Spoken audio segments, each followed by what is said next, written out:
Todas las casas en este país deben poder generar su propia energía. ¿Cómo resumirías la gestión de Luma? Es un desastre, ha fracasado, no ha cumplido. Hemos estado transformando el paisaje energético de Adjuntas como un referente de lo que podemos hacer para Puerto Rico. Bueno, familia, hoy vamos a hablar del tema de la energía eléctrica en Puerto Rico. Casi nada. Pero lo bueno es que tenemos a alguien que sabe mucho de este tema, Arturo Mazoldella. Arturo, gracias por estar aquí. A ti por la invitación, un placer como siempre, pero yo soy el biólogo del grupo, por si acaso. Pero has estado trabajando con temas de energía eléctrica en Adjuntas, en Casa Pueblo, por mucho tiempo. Así que en este podcast normalmente primero exponemos el problema y después hablamos de la esperanza y las soluciones. Vale. Pero yo te tengo que admitir que estoy hasta aquí de malas noticias. Y estaba revisando la conversación que tuve contigo hace ya casi 3 años y yo digo, no puede ser. No puede ser que en este país todavía estemos tan estancados con este tema de la energía eléctrica. Así que yo te voy a pedir que por favor primero me hables de los logros y de la esperanza porque lo necesito ahora mismo. Háblanos de qué es Casa Pueblo y de los logros en esos últimos casi 3 años. Claro que sí. Mira, esta es una de las partes más divertidas porque el gobierno de arriba hacia abajo, uno lo ve yendo en retroceso. Eso obviamente deprime a cualquiera. Cada vez hay más apagones, como tú bien dices. El problema, en lugar de ir resolviéndose, va en retroceso. Nosotros en Adjuntas, tengo que decirte que en estos años nosotros hemos ido desde energizar casitas, el barbero, hasta construir microredes para energizar el casco urbano donde está la mayor demanda energética. Hemos hecho infraestructura crítica, los bomberos, 3 hogares de adultos mayores operan con energía solar. Hemos transformado una comunidad que se llama Alto de Cuba, abandonada, de alta pobreza, pero ahí era el 100% de las casas. Muchos de los programas del gobierno dicen, esa casa es de madera, tú no eres el titular.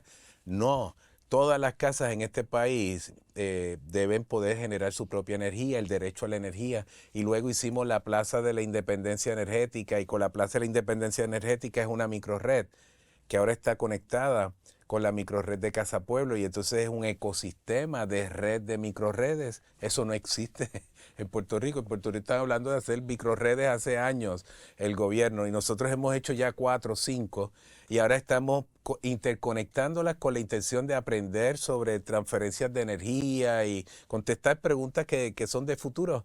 En adición a eso, pues te tengo que decir que estuvimos en la República Dominicana abordando el tema de la energía en los bateyes del Cañaveral, donde hay haitianos y dominicanos de ascendencia haitiana viviendo en condiciones de pobreza.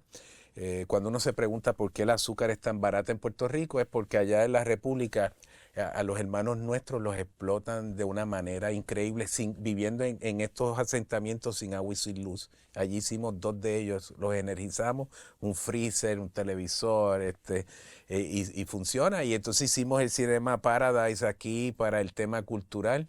Y más recientemente, pues tengo que decirte que el taller de Antonio Martorell ya opera con energía solar.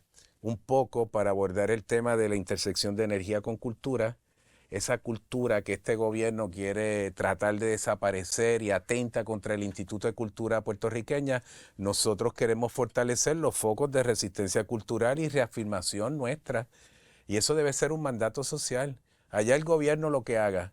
Nosotros como comunidad, como pueblo, tenemos que asumir nuestra responsabilidad y tenemos una ruta clara a los puertorriqueños. Nuestra cultura no va a desaparecer por lo que hagan estos senadores o esta gente ahí en el gobierno. Entonces ustedes dicen, sí, hay que energizar estas cosas que son emergencia, que son urgentes, como las personas que dependen de maquinaria médica para su salud, pero también la cultura es importante, así que vamos también a asegurarnos de que estos lugares tengan luz para nuestra cultura. Sí, mira, a lo largo de esta trayectoria empezamos energizando a Casa Pueblo y pasamos por una transición energética desde el 99 hasta el 2017 nos tocó lograr completa independencia energética, pero ahora hemos estado transformando el paisaje energético de Adjuntas como un referente de lo que podemos hacer para Puerto Rico. ¿De cuántas casas y negocios estamos Hemos hecho más de 400 instalaciones de todos tipos para abordar todos esos temas.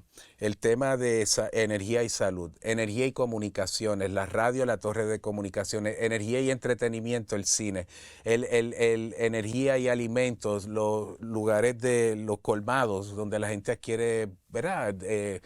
Acceso a alimentos en los barrios, también alimentos preparados como la lechonera solar, la pizzería.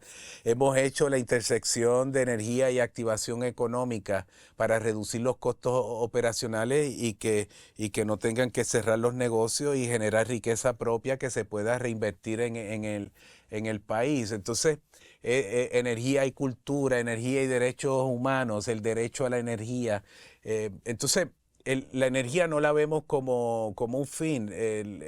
La energía es parte de ese cimiento que necesita una comunidad para impulsar un modelo de desarrollo propio.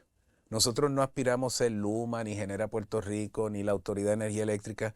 Nosotros hablamos de descentralizar la generación, democratizar la generación con más participación de la gente, que esa riqueza sirva para construir un modelo hacia la sostenibilidad alternativo a este modelo colonial que es extractivista y problemático por cualquier lado que uno lo mire.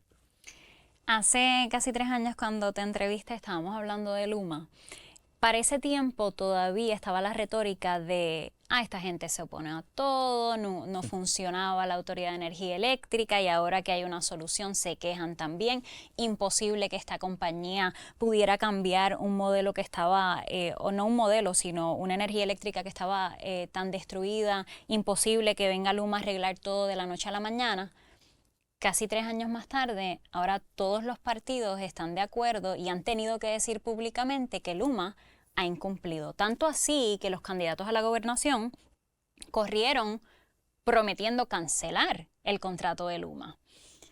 ¿Cuál ves tú que ha sido ese cambio en la opinión pública en esos últimos 3 a 4 años? ¿Y cómo resumirías la gestión de Luma? Que para la gente que no sabe de Puerto Rico, Luma es la compañía de Estados Unidos y Canadá que se encarga ahora de la transmisión y distribución de la energía eléctrica en Puerto Rico. Fue quien privatizó esas gestiones que antes eran públicas en Puerto Rico. Entonces dime, ¿cómo resumes lo que ha pasado con Luma hasta el momento y cómo ves tú ese cambio en la opinión pública? Mira, no lo digo yo creo que Luma es un desastre, ha fracasado, no ha cumplido, su modelo de negocio es generar riqueza y ahí hay una gran contradicción con el modelo público que era el que, con sus problemas, porque el modelo público también era extremadamente problemático, pero era público al fin y las discusiones eran diferentes. Con la privatización ha cambiado la retórica, pero la retórica es la del gobierno. La retórica del gobierno es decir, no te preocupes pueblo, que vamos a privatizar y en manos privadas esto se resuelve. Y privatizaron la transmisión y distribución a trágalas. Y el primer día ya estaban explotando los transformadores. Era una cosa que era evidente que no estaban preparados para manejar esta infraestructura. Lo mismo ha ocurrido con Genera.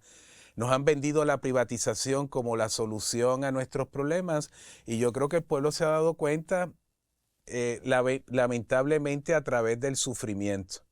Y como el país ha sufrido las consecuencias de ese mal manejo, de esas falsas promesas que los políticos son expertos impulsando, esa retórica es la que ha fracasado en este país y de pronto entonces estamos en un gran atolladero. Porque en lugar de tener un problema que era la Autoridad de Energía Eléctrica, ahora tenemos 3, 4, 5 problemas, porque está la Autoridad de Energía Eléctrica, el negociado, Luma, Genera, más un gobierno que se lavó las manos, porque al privatizarlo, lo que dijeron fue, mira, resuelve tú allá.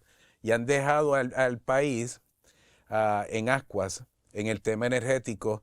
Y nos va a costar mucho, Bianca, salir de este marasmo energético. Más que todo porque estamos hablando también de una inversión a largo plazo. Por ejemplo, con Genera PR, que es la compañía ahora a cargo de la generación en Puerto Rico. De esto venimos hablando hace mucho tiempo. Si seguimos invirtiendo en combustibles fósiles como el gas natural o el gas metano, significa que nos vamos a atar a ese combustible por mucho tiempo. aunque todo funcionara como lo habían planificado, íbamos a tener ese problema. Pero encima de todo eso, para empeorar la cosa, ni siquiera han cumplido con lo que prometieron. O sea, cuando tú dices que se nos va a hacer bien difícil salir de esto, yo creo que ahí es donde viene esa parte que yo te digo, Dios mío, a veces siento como esta desesperanza, porque hemos invertido tanto dinero y tanto tiempo y 7 años después del huracán María, seguimos aquí. ¿Qué me dices tú? Así mismo es. Mira, me alegro que hagas ese planteamiento porque precisamente en manos públicas o privadas lo que hay es un reconocimiento de que el modelo energético de generación centralizada dependiente de líneas de transmisión y distribución es obsoleto, que hay que cambiarlo en manos públicas o privadas.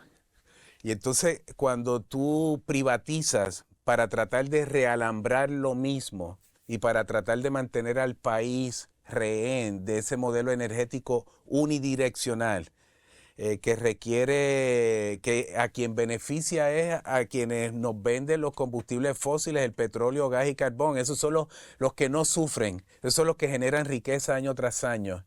¿A expensas de qué? Del trabajo y de las vivencias del país. Y aún así no le dan ni un buen servicio. Entonces, por ahí no está la contestación. La contestación tiene que ser nuevamente democratizar, diversificar, hacer aprovechamiento de los recursos endógenos al máximo de sus posibilidades. No es que seamos 100% con el sol. Con el sol podemos producir el 100% de la energía del país. Pero no es monopolizar al sol, es como hacer aprovechamiento de este recurso en el punto del consumo, configuraciones híbridas, tenemos nosotros viento, tenemos agua, tenemos las olas del mar, hay otras formas de generar energía propia y en lugar de estar invirtiendo para que la transición energética sea hacia ese aprovechamiento de los recursos propios, con la privatización, ¿para quién gobiernan?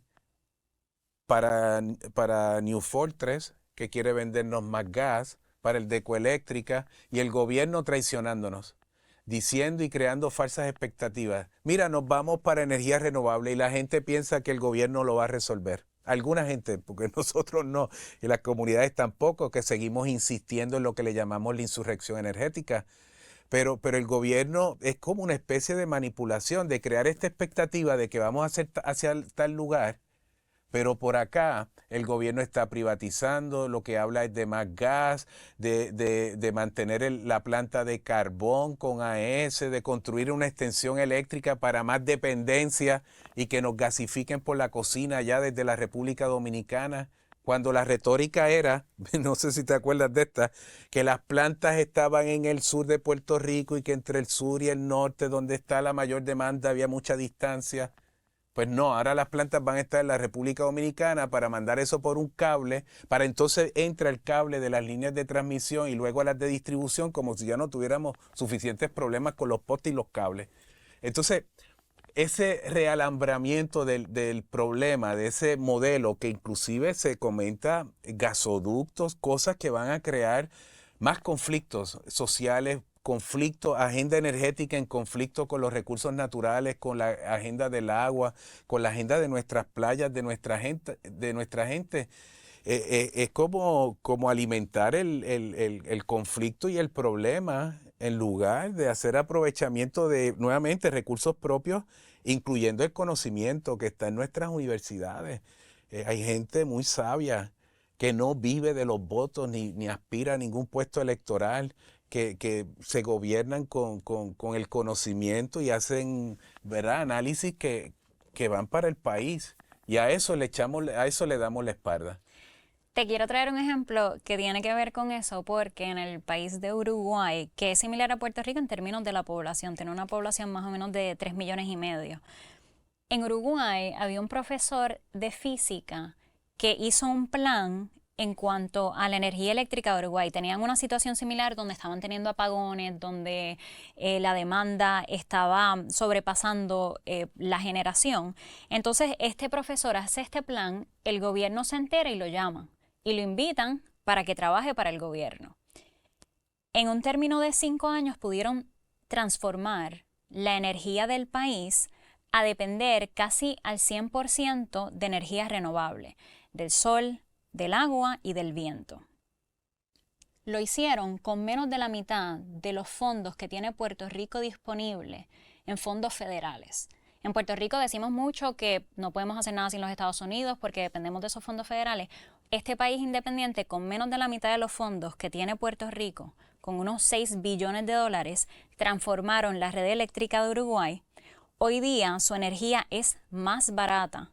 Lograron reducir los costos a la mitad de lo que antes gastaban por energía y se liberaron de esa dependencia de combustibles fósiles, porque en Uruguay no tienen ni petróleo, ni gas natural, ni ninguna de estas cosas.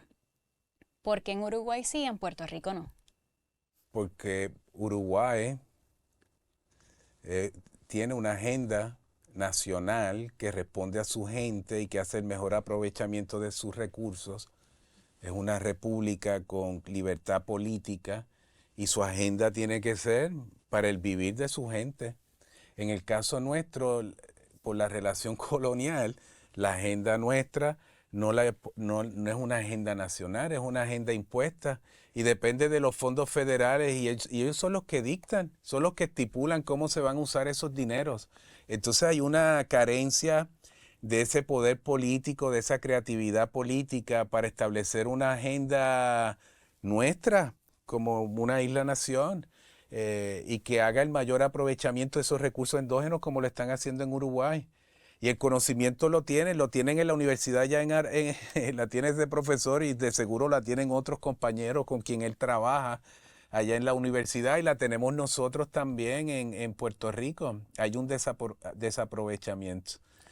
Entonces, este trabajo que publico, Democracia y Energía, es desafiando la economía de los combustibles fósiles por un país propio. Y eso es importante. Y dentro de ese concepto, fíjate que el problema es esa relación política colonial, esa la entendemos, que no nos podemos poner de acuerdo, que parece que hay un tranque todo el tiempo, pero que es fundamental abordarla. El planteamiento nuestro con energía es construyamos independencia energética. Independencia sin miedo a las palabras, porque Hawái construye independencia energética y le llama así, California. Estados Unidos, no hay cosa más antiamericana que no hablarle de independencia energética a los americanos, pero Costa Rica también. Uruguay es ejemplo de una república próspera. Entonces, construir independencia energética debe ser la ruta, debe ser como el norte, no las tecnologías, sino la aspiración a que el país produzca la energía necesaria para sus actividades productivas y para su vivir. Y si hacemos eso, obviamente hay un costo de infraestructura, pero un costo de infraestructura está con los combustibles fósiles y seguimos pagando y tenemos una deuda de 10,000 millones de dólares que todavía no se ha pagado esa infraestructura de postes, cables y centrales viejas que no funcionan, más hay que pagar miles de millones de dólares al año en combustible. Bueno, Uruguay lo resolvió, dice, mira, yo voy a invertir obviamente en una deuda buena, en una deuda que me permita hacer aprovechamiento del agua, del viento, del sol, integrarlo en un modelo mosaico híbrido y de esa manera resolvieron el tema del combustible.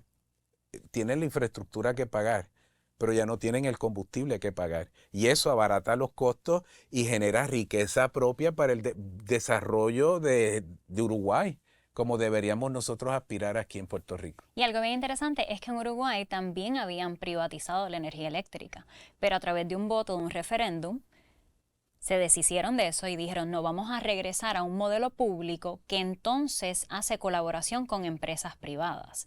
Entonces es esa participación democrática donde la gente dice, mira, esta es la nueva dirección en la que queremos ir y confiamos en los expertos y en el conocimiento que tiene nuestra gente, como dice esto en nuestras universidades, para ejecutar eso.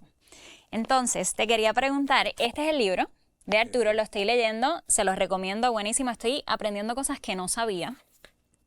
Una de las cosas que leí que me voló la cabeza es cómo tú describes este tema de la energía eléctrica y de la importancia de la independencia energética como un tema de esclavitud. Y tú das un ejemplo donde dices que es una esclavitud pasiva. Explícame eso. Sí. Mira, tengo que decirte que nosotros en este país hemos enfrentado transiciones energéticas siempre bajo el modelo colonial. Y si energía es la capacidad para hacer trabajo, esa es como la definición, el trabajo de iluminar este espacio, de que la parte de grabar, los trabajos que se hacen mecánicos a base de esa capacidad de producir energía. Pues mira, con España era la esclavitud, la energía forzada a través de la esclavitud humana, energía humana, para extraer el oro, para las siembras forzadas en los campos agrícolas. Y en eso se cimentó el coloniaje español y generaron mucha riqueza. Y esclavizaron a los indios, a los taínos, a indígenas nuestros y trajeron también de una manera inhumana del continente africano. Y ese modelo era cruel y violento contra el individuo esclavizado. Bajo el formato colonial con Estados Unidos, nos han esclavizado al modelo de la quema de combustibles fósiles, que quema gases, que genera calentamiento global, cambio climático. Y ese modelo es cruel y violento, no solamente contra el individuo, es cruel y violento contra la humanidad. Por lo tanto, nosotros tenemos que concentrarnos en una transición energética que sea justa y que sea responsable planetariamente hablando.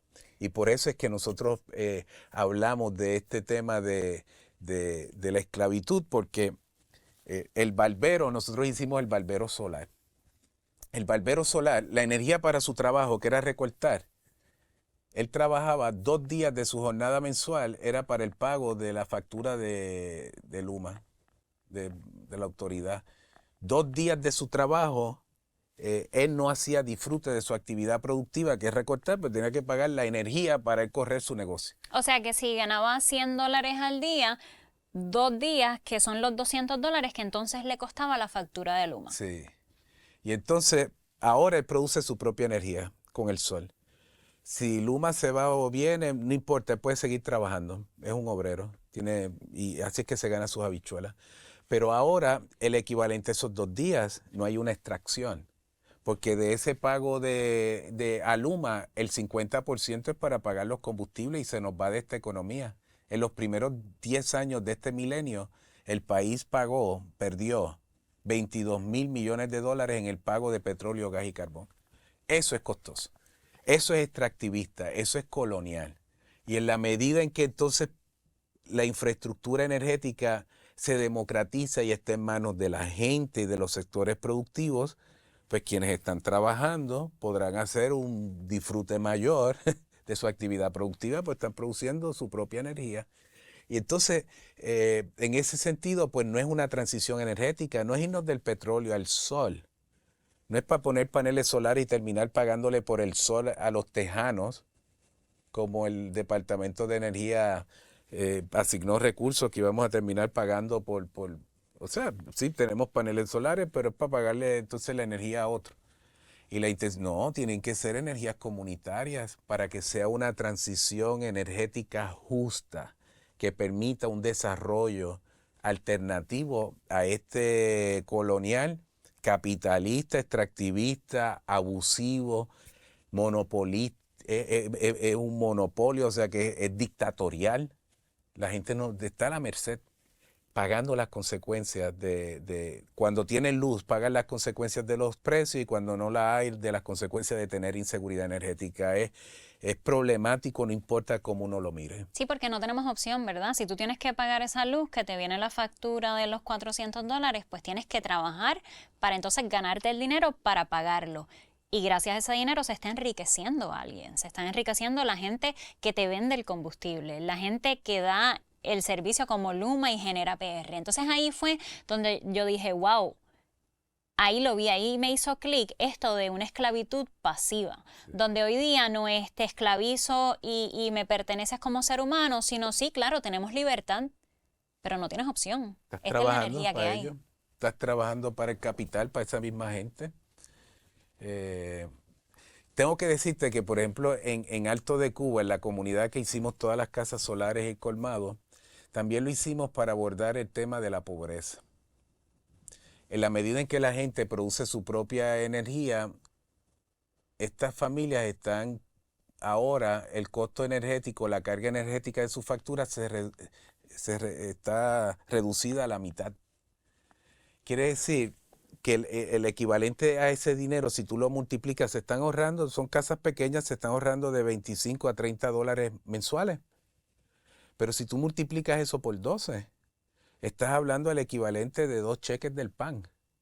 Que está la gente, el equivalente a 2 cheques del PAN, que está en el equivalente en esa energía mientras construyes adaptación climática y el derecho a la energía para todos y todas y no para aquellos que pueden pagar o financiar un sistema solar.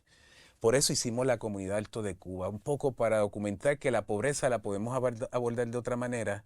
Y estamos en esa insurrección energética pensando que si en esa capacidad instalada hay un excedente de energía, ¿será que puedan haber otras actividades productivas en estas casas donde esa energía se aproveche para generar riqueza adicional y que le permita a estas familias empatar la pelea, abordar la pobreza de otra medida, no del modelo de la dependencia, sino de la autosuficiencia, porque te estoy ayudando a ser autosuficiente energéticamente para ayudarte en esa movilidad social que uno quisiera ver.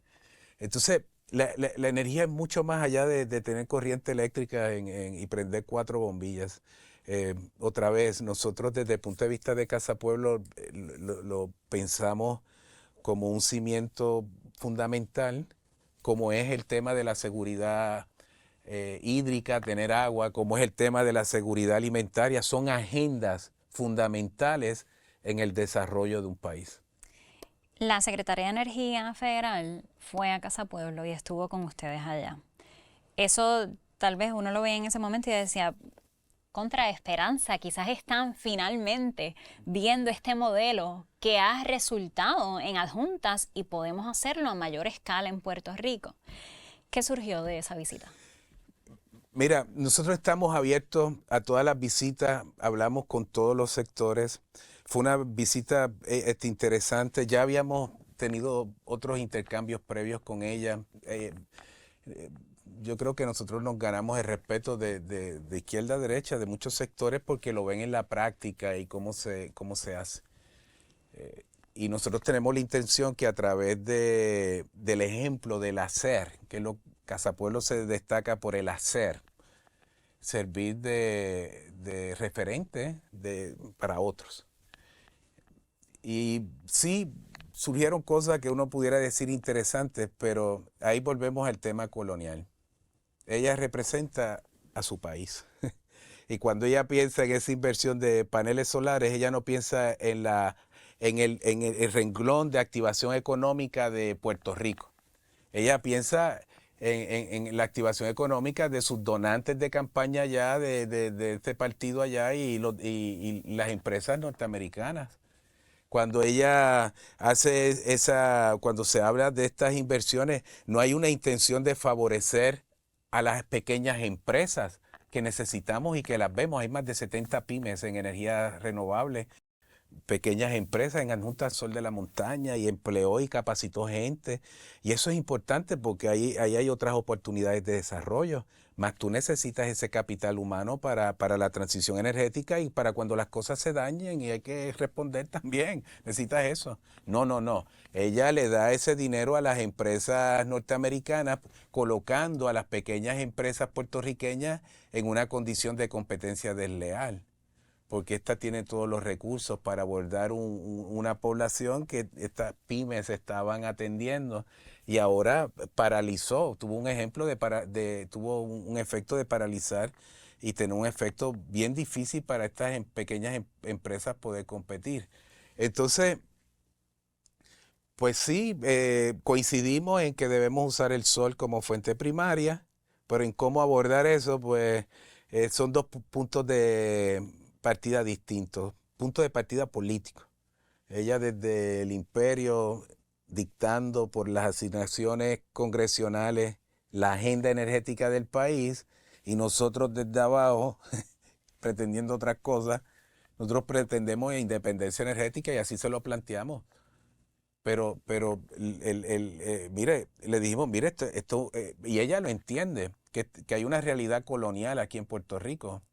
Y le dijimos, mire, vamos como le dijimos a Nancy Pelosi, vamos a empezar a descolonizar a Puerto Rico construyendo independencia energética como una medida de reparación colonial, como una medida de colocar al país en una mejor posición para definir su destino político.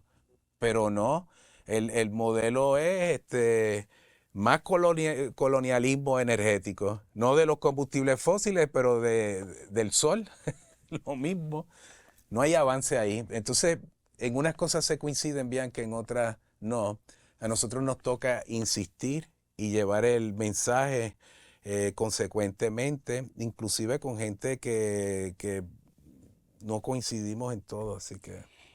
Pero uno, o sea, a través de los años han ido congresistas, ha ido un montón de gente a proyectos como Casa Pueblo. No es como que no conocen el Claro. modelo. Si quisieran implementarlo, ya lo estaríamos viendo a través de Puerto Rico. Mi pregunta para ti es, estas cosas que se hablan de manera extraoficial, estos rumores de que los Estados Unidos dice, sí, te doy más de 15 billones con B, y Puerto Rico dice, wow, qué bueno, gracias, esto nos va a ayudar un montón, pero Estados Unidos dice con una condición, que este dinero favorezca a las Claro. empresas de nuestro país, a nuestros intereses. ¿Tú crees que eso es cierto? Sí, pero eso lo vemos siempre con el capitalismo del desastre después del huracán María. Por cada dólar que se asignó del Congreso era para comprarle los cables a ellos, para contratarlos a ellos, para que los costos indirectos fueran los de ellos. Aquí estaban los indios, aquí estaban los que iban a hacer el trabajo de pegar el cable en un poste y ni eso porque trajeron hasta la mano de obra de afuera. El retorno a la economía norteamericana era casi automático. Y aquí quedaron los cables puestos. Pero si tú te pones a ver de todas esas asignaciones multimillonarias, ¿dónde están? Es que es bien difícil verlo. Por eso lo que hacemos en Casa Pueblo es tan importante, el hacer. Porque nosotros con bien poquito, sin fondos del gobierno local ni del gobierno federal, con filantropía, ayuda aquí, trabajo voluntario, buscando oye, nosotros sin recursos económicos o muy limitados, con la solidaridad de muchos también, hemos hecho toda esta huella que te cuento. Con ese tranque de nuestra situación colonial, ¿cuál es la esperanza? Si sabemos que ese dinero está condicionado, si sabemos que no van a permitir esa independencia porque no les conviene, ¿qué hacemos? Esa es la parte donde yo digo, se siente tan desesperanzado. Bianca, está claro, es la insurrección energética. La insurrección energética para construir independencia energética. Quizás no lo podemos hacer en el país entero, pero está ocurriendo en muchas comunidades, en muchos lugares. Tu papá me dijo, está el mundo y después hay muchos munditos. Yo pienso en eso a cada rato. Cuando Ajá, me entra ese pesimismo, sí. hay muchos munditos. ¿A eso te refieres? No, yo creo que los cambios están ocurriendo. Si tú piensas que de arriba hacia abajo está todo ese poder económico y tienen el poder político para forzar esa agenda, y tú ves de abajo hacia arriba a viento y marea, ¿verdad? Contra la corriente, que ya más del 10% de la demanda residencial, de la energía que se necesita para energizar las residencias, proviene del sol. Y no es porque el gobierno ha puesto un panel solar. Esto es gente asumiendo, invirtiendo en la agenda energética porque le favorece también. Eh, pues está pasando. Lo que pasa es que no puede ser un privilegio de unos pocos. Tiene que haber una aspiración de que ese derecho a la energía se democratice para todos y todas. Y eso, eh, eh, esa desigualdad, nosotros la vemos en este país y en el tema energético también se han construido brechas mayores de desigualdad. Y eso es muy problemático. Eh, y eso hay que abordarlo. Pero a esa imposición, lo que pasa es que la gente, muchas acepta las imposiciones. Nosotros allá en Anunta la imposición, la insurrección, punto. Eh, pero una insurrección creativa, una insurrección que construya alternativas que funcionan. Y si tú piensas en adjuntas hoy, no es que no seamos vulnerables a terremotos, a eventos naturales como los huracanes. Pero yo tengo que decirte que Adjunta está en una mejor posición que otros. Los bomberos pueden seguir operando en medio de la tormenta. Allá María recibe su diálisis peritoneal. Los hogares de adultos mayores eh, tienen energía, por lo menos almacenada también para unas necesidades básicas. En la eventualidad de que necesiten un generador eléctrico como un sistema de resguardo, eh, pues no es 24/7. Es por un ratito lo que el sol sale, compensar, dependiendo cuánta energía tuve que demandar cuando el sol no estaba. Entonces, eh, hay que construir las libertades. Si construyes, si vas a Nuta, nos vas a ver felices porque construir las libertades, incluyendo la energética, nosotros tenemos libertad económica, producimos nuestro propio café. Si los medios nos cubren o no, tenemos a Radio Casa Pueblo y hablamos con la gente por Radio Casa Pueblo, y tenemos un cine y tenemos proyectos de educación. Y cuando tú te autogestionas y tomas control, en la parte política que me preguntabas, mira, como pueblo aún no podemos ejercer el derecho a la autodeterminación. Pero yo tengo que decirte que a nivel comunitario, a esa escala, abrazando nuestra cultura, quienes somos, y usando nuestra inteligencia y nuestra energía, nosotros nos autodeterminamos todos los días. Y yo creo que a eso se refería tu papá cuando me dice hay muchos munditos, porque esa realidad que ustedes están construyendo existe en Casa Pueblo y existe en Adjuntas. Y lo vemos con muchos otros temas. Hablamos de la soberanía alimentaria, hablamos del acceso a tantas cosas, y cuando vas a estas comunidades existen esos munditos donde dices, espérate, aquí hay una realidad distinta. Aquí la gente está autodeterminando su futuro. Háblame de este capítulo en el libro que se llama La comunidad como meta de cambio, porque yo creo mucho en esto, en que el futuro y la esperanza de Puerto Rico está en las comunidades y estos proyectos autogestionados. No he llegado a esa parte del libro.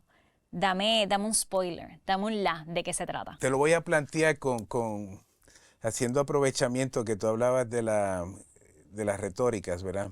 Una de las retóricas más duras después del huracán María es el gobierno diciendo que tienes que ser resiliente, maltratando un término y diciéndote, tú sufriste porque tú no eres resiliente. En lugar del gobierno asumir responsabilidad y cumplir con su obligación pública, le descarga la responsabilidad al individuo y habla de la resiliencia como si fuese un tema individual. Si tú ves lo que hemos ido haciendo en Adjuntas, de ese cruce de agendas, es energía para las casas, es energía para la salud, para los alimentos, para la pobreza, las comunicaciones, el cine solar, los bomberos. El concepto de resiliencia es otra cosa, es fortaleza comunitaria. La fortaleza comunitaria, en la medida que tú tienes una comunidad y tienes toda la panadería y tienes ¿verdad? La mueblería y tienes la lechonera y pueden seguir funcionando cuando viene el COVID y no puedes salir de tu casa, pero te preparan alimentos, o en los terremotos que te quedas sin luz, o en los huracanes o con luma en día. La comunidad allí puede ir al cine y ver una película. Y la comunidad allí puede estar tranquila. El tema de la presión de esa inseguridad energética se traduce mucho en daño a la salud mental también. Esa intranquilidad, esa ansiedad. Bueno, pues sabes que si algo pasa, puedes ir al vecino. Y en la Plaza de la Independencia Energética tengo que decirte que no es la energía. Allí hay internet abierto para las comunicaciones y establecimos un sistema de colección de agua de lluvia, y si se va el agua, tú tienes agua allí también. Y tenemos un huerto urbano, un poco como ejemplificando, ¿verdad? Que en los espacios urbanos también debemos sembrar alimentos. Y ese entrecruce de agendas, ese es la fortaleza comunitaria, y esa agenda de esas energías comunitarias van a la par con ese entendido de que a esa escala de trabajo nosotros podemos autodeterminarnos y derrotar ese modelo colonial, no absoluto, pero lo podemos derrotar en lo cotidiano, que es lo fundamental. No me digas que voy a hacer un referéndum, una constituyente, qué sé yo, que vamos a resolver el problema de Puerto Rico porque podemos estar igual o peor que ahora. No, no, no, se trata de una práctica donde ese conocimiento, ese ejercicio de construir estas libertades sean para autodeterminarnos. En la colonia, en la república, en la estadidad, no, te tengo que decir que ya eh, hay repúblicas más colonizadas que Puerto Rico. Y Estados Unidos, muchas de esas comunidades están más colonizadas que Puerto Rico, que tiene una identidad cultural propia mucho más fuerte que esas que tú ves por ahí representadas. Entonces, ¿dónde podemos impulsar el cambio? Yo creo que el cambio no es en Casa Pueblo, como tú bien lo dices.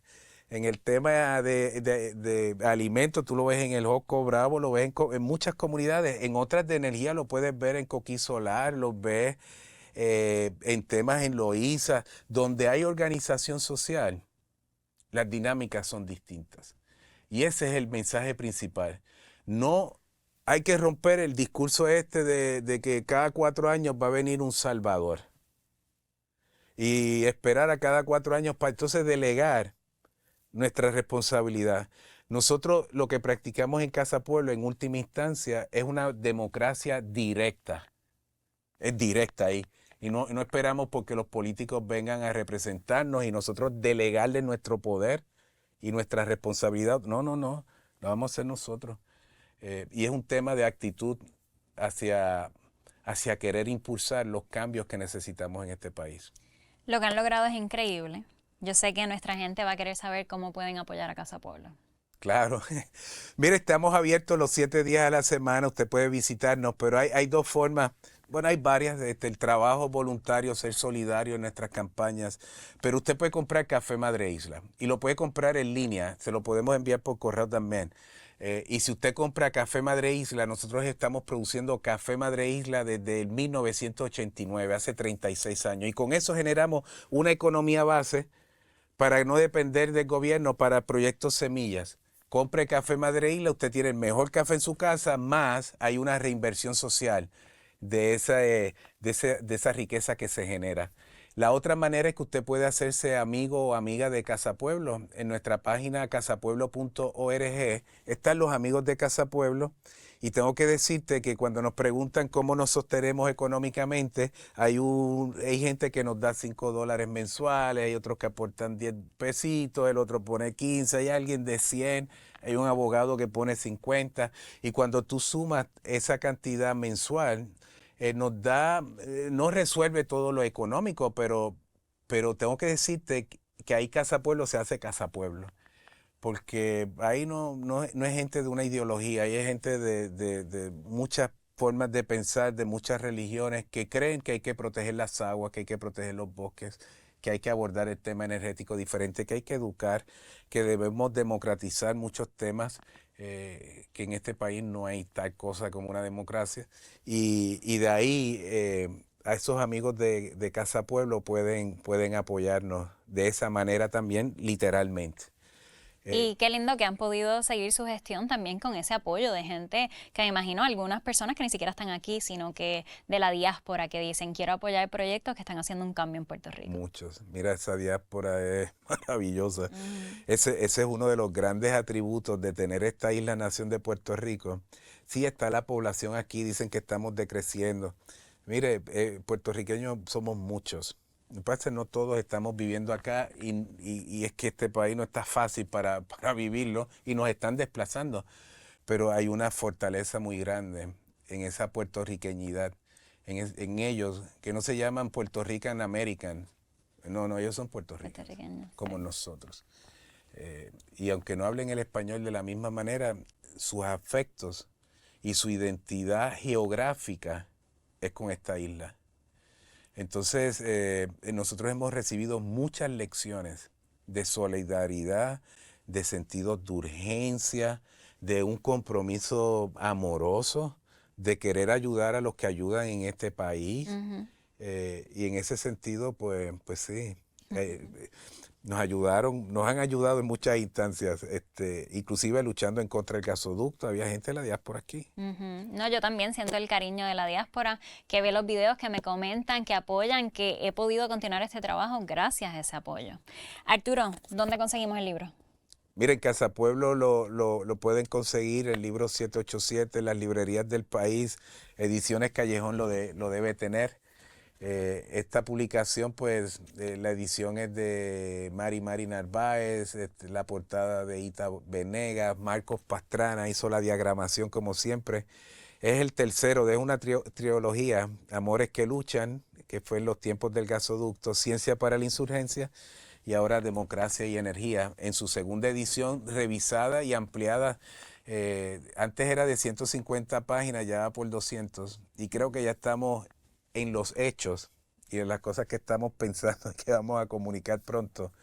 Ya estamos escribiendo una tercera edición porque muchas cosas están pasando para construir esperanzas referentes de cambios y que la gente sepa que hay otra, que no hay que sufrir esto, y que impulsemos una transición energética que responda a nuestros intereses, no a los intereses de Luma y Genera, ni a los que nos venden gas, petróleo y carbón, ni el de la extensión eléctrica.